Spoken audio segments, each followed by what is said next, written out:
Buen viaje, señor presidente. Estaba sentado en el escaño de madera bajo las hojas amarillas del parque solitario, contemplando los cisnes polvorientos con las dos manos apoyadas en el pomo de plata del bastón, y pensando en la muerte. Cuando vino a Ginebra por primera vez, el lago era sereno y diáfano, y había gaviotas mansas que se acercaban a comer en las manos, y mujeres de alquiler que parecían fantasmas de las 6 de la tarde, con volantes de organdí y sombrillas de seda. Ahora la única mujer posible, hasta donde alcanzaba la vista, era una vendedora de flores en el muelle desierto.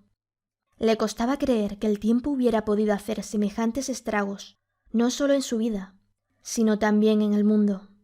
Era un desconocido más en la ciudad de los desconocidos ilustres. Llevaba el vestido azul oscuro con rayas blancas, el chaleco de brocado y el sombrero duro de los magistrados en retiro. Tenía un bigote altivo de mosquetero, el cabello azulado y abundante con ondulaciones románticas, las manos de arpista con la sortija de viudo en el anular izquierdo, y los ojos alegres. Lo único que delataba el estado de su salud era el cansancio de la piel. Y aun así, a los 73 años, seguía siendo de una elegancia principal. Aquella mañana, sin embargo, se sentía a salvo de toda vanidad. Los años de la gloria y el poder habían quedado atrás sin remedio, y ahora solo permanecían los de la muerte. Había vuelto a Ginebra después de 2 guerras mundiales, en busca de una respuesta terminante para un dolor que los médicos de la Martinica no lograron identificar.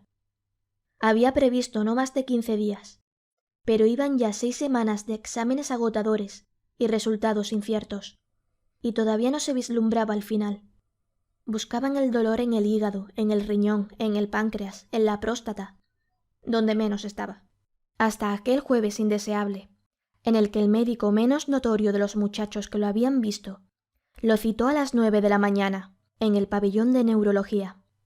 La oficina parecía una celda de monjes, y el médico era pequeño y lúgubre, y tenía la mano derecha escayolada por una fractura del pulgar.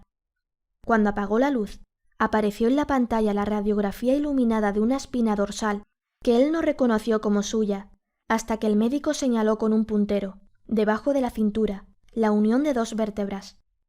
«Su dolor está aquí», le dijo. Pero él no era tan fácil. Su dolor era improbable y escurridizo, y a veces parecía estar en el costillar derecho, y a veces en el bajo vientre, y a menudo lo sorprendía con una punzada instantánea en la ingle. El médico lo escuchó en suspenso, y con el puntero inmóvil en la pantalla. «Por eso nos despistó durante tanto tiempo», dijo, «pero ahora sabemos que está aquí». Luego se puso el índice en la sien, y precisó: «Aunque en estricto rigor, señor presidente, todo dolor está aquí». Su estilo clínico era tan dramático que la sentencia final pareció benévola. El presidente tenía que someterse a una operación arriesgada e inevitable. Este le preguntó cuál era el margen de riesgo, y el viejo doctor lo envolvió en una luz de incertidumbre. «No podríamos decirlo con certeza», le dijo. «Hasta hacía poco», precisó, «los riesgos de accidentes fatales eran grandes, y más aún los de distintas parálisis de diversos grados. Pero con los avances médicos de las 2 guerras, esos temores eran cosa del pasado. Váyase tranquilo», concluyó, «prepare bien sus cosas y avísenos. Pero eso sí, no olvide que cuanto antes será mejor».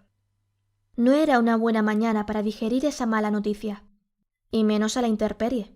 Había salido muy temprano del hotel, sin abrigo, porque vio un sol radiante por la ventana, y se había ido con sus pasos contados desde el Chemin du Soleil, donde estaba el hospital, hasta el refugio de enamorados furtivos del parque inglés. Llevaba allí más de 1 hora, siempre pensando en la muerte, cuando empezó el otoño. El lago se encrespó como un océano embravecido, y un viento de desorden espantó a las gaviotas y arrasó con sus últimas hojas. El presidente se levantó y, en vez de comprársela a la florista, arrancó una margarita de los canteros públicos y se la puso en el ojal de la solapa. La florista lo sorprendió. «Esas flores no son de Dios, señor», le dijo disgustada. «Son del ayuntamiento». Él no le puso atención. Se alejó con trancos ligeros, empuñando el bastón por el centro de la caña y a veces haciéndolo girar con un donaire un tanto libertino. En el puente del Mont Blanc estaban quitando a toda prisa las banderas de la Confederación, enloquecidas por la ventolera, y el surtidor esbelto coronado de espuma se apagó antes de tiempo. El presidente no reconoció su cafetería de siempre sobre el muelle, porque habían quitado el toldo verde de la marquesina, y las terrazas floridas del verano acababan de cerrarse. En el salón las lámparas estaban encendidas a pleno día, y el cuarteto de cuerdas tocaban un Mozart premonitorio. El presidente cogió en el mostrador un periódico de la pila reservada para los clientes. Colgó el sombrero y el bastón en la percha. Se puso los lentes con armadura de oro para leer en la mesa más apartada. Y solo entonces tomó conciencia de que había llegado el otoño. Empezó a leer por la página internacional, donde encontraba muy de vez en cuando alguna noticia de las Américas, y siguió leyendo de atrás hacia adelante, hasta que la mesera le llevó su botella diaria de agua de Evian.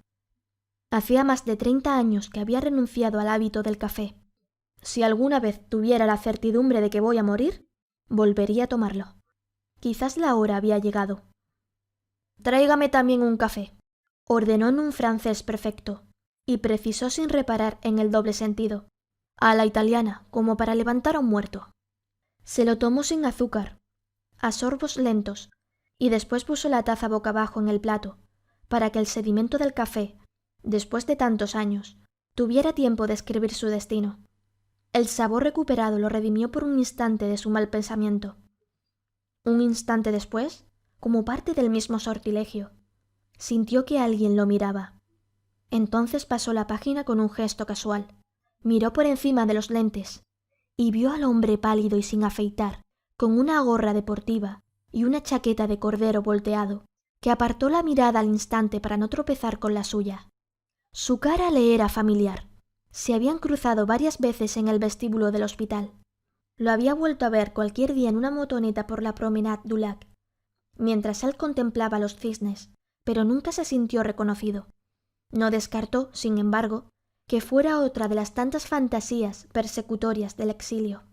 Terminó el periódico sin prisa, flotando en los chelos suntuosos de Brahms, hasta que el dolor fue más fuerte que la analgesia de la música. Entonces miró el relojito de oro y se tomó las 2 tabletas calmantes del mediodía con el último trago del agua de Evian. Antes de quitarse los lentes, descifró su destino en el asiento del café y sintió un estremecimiento glacial. Allí estaba la incertidumbre. Por último pagó la cuenta con una propina estítica. Cogió el bastón y el sombrero en la percha y salió a la calle sin mirar al hombre que lo miraba. Se alejó con un andar festivo, bordeando los canteros de flores despedazadas por el viento, y se creyó liberado del hechizo. Pero de pronto sintió los pasos detrás de los suyos. Se detuvo al doblar la esquina y dio media vuelta. El hombre que lo seguía tuvo que pararse en seco para no tropezar con él, y lo miró sobrecogido, a menos de 2 palmos de sus ojos. «Señor presidente», murmuró. «Dígale a los que le pagan que no se hagan ilusiones», dijo el presidente, sin perder la sonrisa ni el encanto de la voz. «Mi salud es perfecta.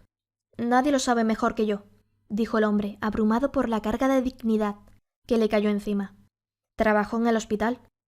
La dicción y la cadencia, y aun su timidez, eran los de un caribe crudo. «No me dirá que es médico», le dijo el presidente.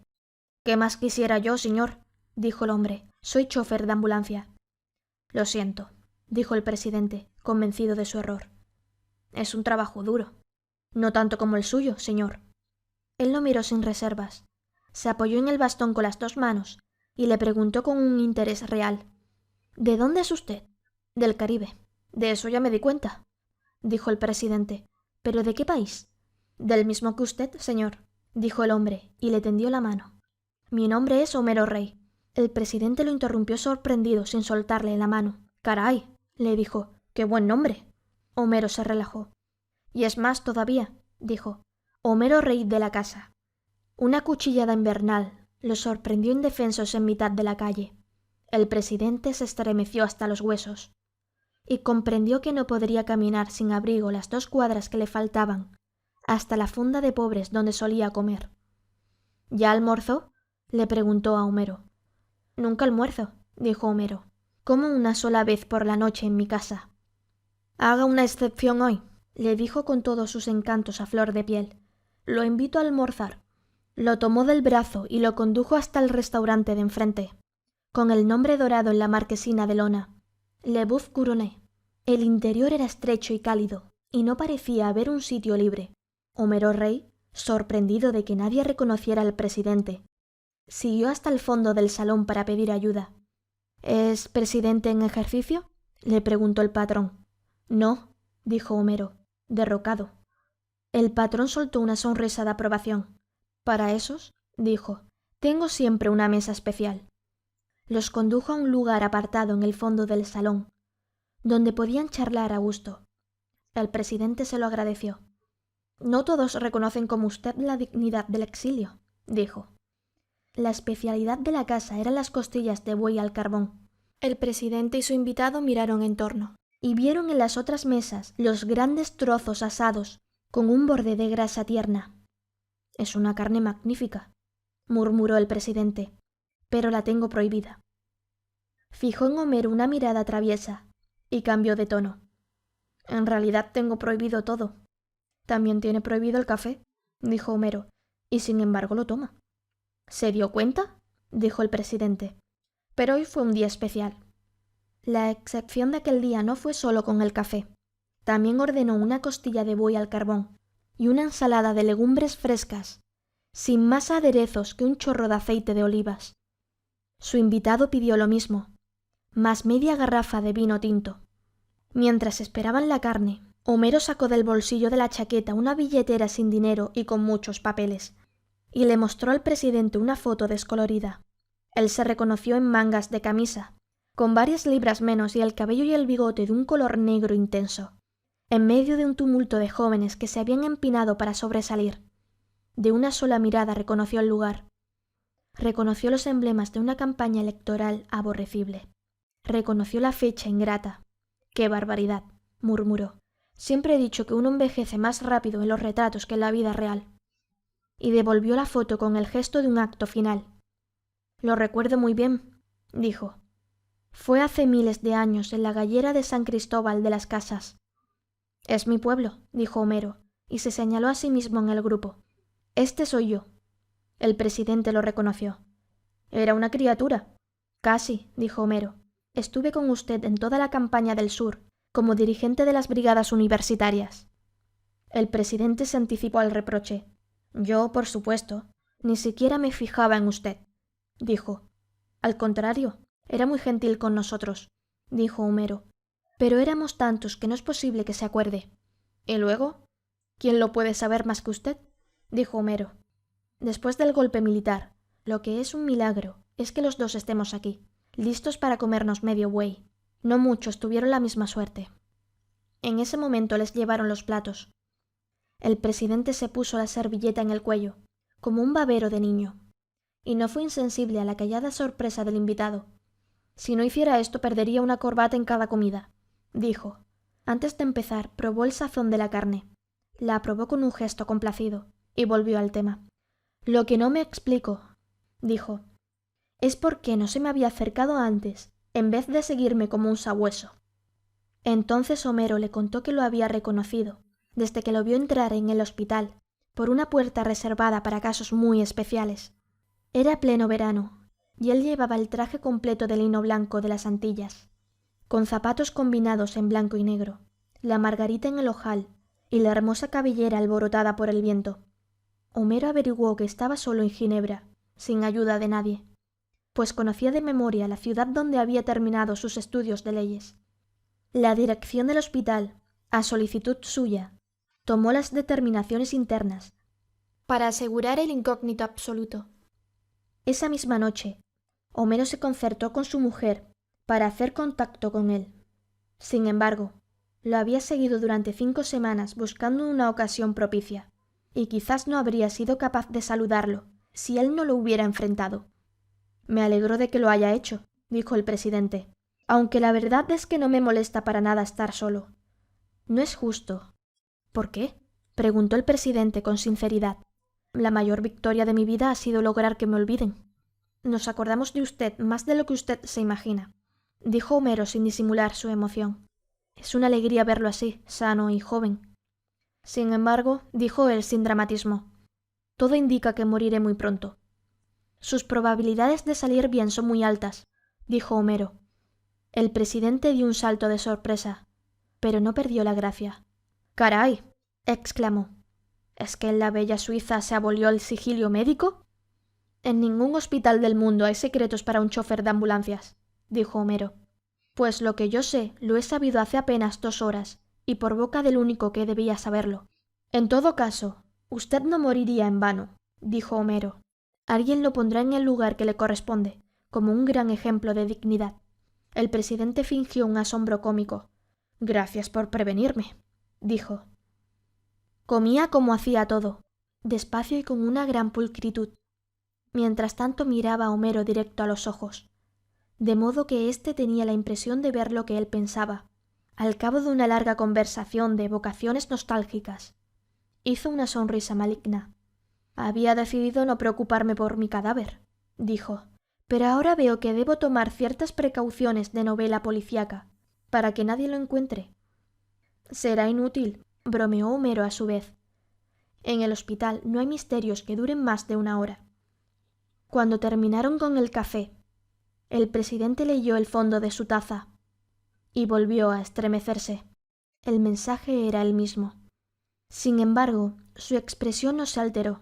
Pagó la cuenta en efectivo, pero antes verificó la suma varias veces. Contó varias veces el dinero con un cuidado minucioso y dejó una propina que solo mereció un gruñido del mesero. Ha sido un placer, concluyó al despedirse de Homero. No tengo fecha para la operación y ni siquiera he decidido si voy a someterme o no. Pero si todo sale bien volveremos a vernos. ¿Y por qué no antes?, dijo Homero. Lázara, mi mujer, es cocinera de ricos. Nadie prepara el arroz con camarones mejor que ella, y nos gustaría tenerlo en casa una noche de estas. Tengo prohibido los mariscos, pero lo comeré con mucho gusto, dijo él. Dígame cuándo. El jueves es mi día libre, dijo Homero. Perfecto, dijo el presidente. El jueves a las 7 de la noche estoy en su casa. Será un placer. Yo pasaré a recogerlo, dijo Homero. Hôtellerie Dames, 14 rue de la Industrie. Detrás de la estación, ¿es correcto? Correcto, dijo el presidente, y se levantó más encantador que nunca. Por lo visto sabe hasta el número que calzo. Claro, señor, dijo Homero divertido. 41. Lo que Homero Rey no le contó al presidente, pero se lo siguió contando durante años a todo el que quiso oírlo, fue que su propósito inicial no era tan inocente.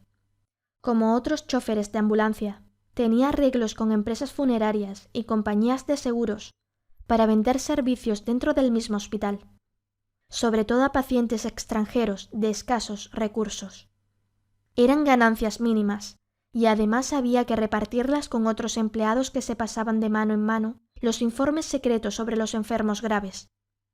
Pero era un buen consuelo para un desterrado sin porvenir, que subsistía a duras penas con su mujer y sus 2 hijos con un sueldo ridículo. Lázara Davis, su mujer, fue más realista. Era una mulata fina de San Juan de Puerto Rico, menuda y maciza, de color del caramelo en reposo y con unos ojos de perra brava que le iban muy bien a su modo de ser. Se habían conocido en los servicios de caridad del hospital, donde ella trabajaba como ayudante de todo después que un rentista de su país, que la había llevado como niñera, la dejó al garete en Ginebra. Se habían casado por el rito católico, aunque ella era princesa yoruba, y vivían en una sala y 2 dormitorios, en el 8º piso sin ascensor, de un edificio de migrantes africanos. Tenían una niña de 9 años, Bárbara, y un niño de 7, Lázaro, con algunos índices menores de retraso mental. Lázara Davis era inteligente y de mal carácter, pero de entrañas tiernas. Se consideraba a sí misma como una Tauro pura y tenía una fe ciega en sus augurios astrales. Sin embargo, nunca pudo cumplir el sueño de ganarse la vida como astróloga de millonarios. En cambio, aportaba a la casa recursos ocasionales y a veces importantes, preparando cenas para señoras ricas que se lucían con sus invitados, haciéndoles creer que eran ellas las que cocinaban los excitantes platos antillanos. Homero, por su parte, era tímido de solemnidad y no daba para más de lo poco que hacía, pero Lázara no concebía la vida sin él, por la inocencia de su corazón y el calibre de su arma. Les había ido bien, pero los años venían cada vez más duros y los niños crecían. Por los tiempos en que llegó el presidente, habían empezado a picotear sus ahorros de 5 años, de modo que cuando Homero Rey lo descubrió entre los enfermos incógnitos del hospital, se les fue de la mano en las ilusiones. No sabían a ciencia cierta qué le iban a pedir, ni con qué derecho. En el primer momento habían pensado venderle el funeral completo, incluido el embalsamiento y la repatriación, pero poco a poco se fueron dando cuenta de que la muerte no parecía tan inminente como al principio. El día del almuerzo estaban ya aturdidos por las dudas. La verdad es que Homero no había sido dirigente de brigadas universitarias, ni nada parecido. Y la única vez que participó en la campaña electoral fue cuando tomaron la foto que había logrado encontrar por milagro traspapelada en el ropero. Pero su fervor era cierto. Era cierto también que había tenido que huir del país por su participación en la resistencia callejera contra el golpe militar, aunque la única razón para seguir viviendo en Ginebra después de tantos años era la pobreza de espíritu. Así que una mentira de más o de menos no debía ser un obstáculo para ganarse el fervor del presidente.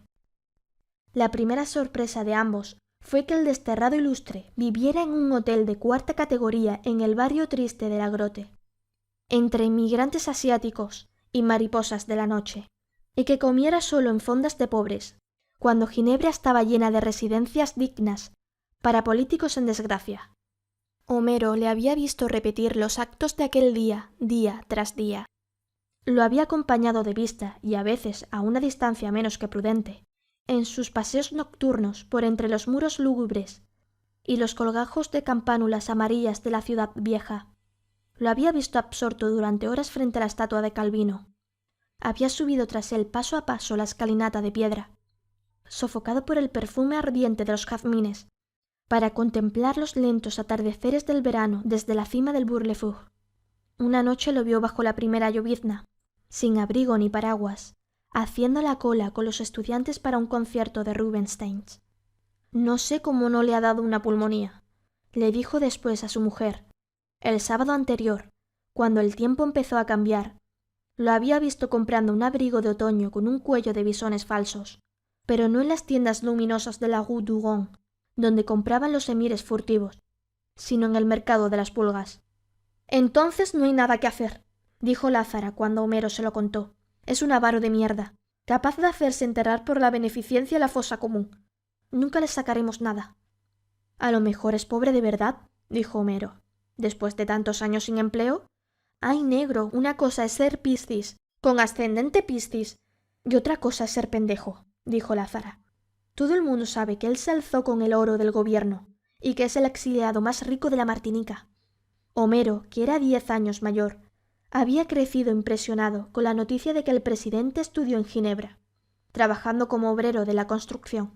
En cambio, Lázara se había criado entre los escándalos de la prensa enemiga, magnificados en una casa de enemigos, donde fue niñera desde niña.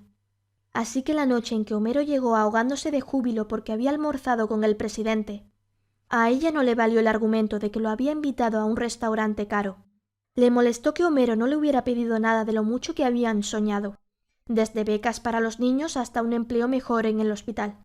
Le pareció una confirmación de sus sospechas, la decisión de que le echaran el cadáver a los buitres, en vez de gastarse sus francos en un entierro digno y una repatriación gloriosa. Pero lo que le rebosó el vaso fue la noticia que Homero se reservó para el final, de que había invitado al presidente a comer arroz de camarones el jueves por la noche. «No más eso nos faltaba», gritó Lázara. «Que se nos muera aquí, envenenado con camarones de lata, y tengamos que enterrarlo con los ahorros de los niños». Lo que al final determinó su conducta fue el peso de su lealtad conyugal. Tuvo que pedir prestado a una vecina 3 juegos de cubiertos de alpaca y una ensaladera de cristal, a otra una cafetera eléctrica, a otra un mantel bordado y una vajilla china para el café. cambió las cortinas viejas por las nuevas, que solo usaban en los días de fiesta, y les quitó el forro a los muebles. Pasó un día entero fregando los pisos, sacudiendo el polvo, cambiando las cosas de lugar, hasta que logró lo contrario de lo que más le hubiera convencido, que era conmover al invitado con el decoro de la pobreza.